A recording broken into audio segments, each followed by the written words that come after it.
to Canvas and download Plan Process. When you download it, quickly save it into your folder Project 2, and this shows you the process for the floor plan. Understand what's going on. So you enter this building from the front entrance right here. There's a porch right there. You pass, you step onto the porch, you pass by 2 closets.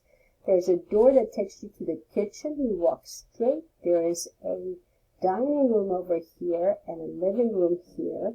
And as you turn and make a U-turn, you step up towards the second floor. The stairs will take you to the second floor. There's a landing right here that sits right above the porch over here.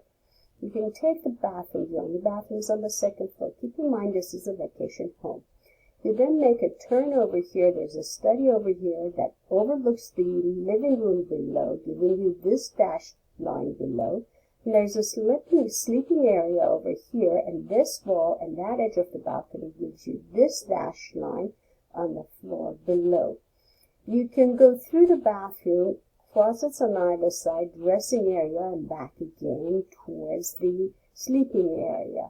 As you walk towards the sleeping area, you bypass 3 closets. This is a 2-story building. Process to draw the floor plan of this building.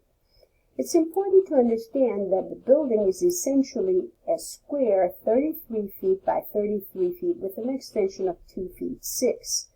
And it's essentially designed with a 16 by 16 configuration in mind, with modulation of 4 feet. And we're going to understand where this 4 feet come from and how does it impact the organization of the basic walls on the first floor and second floor.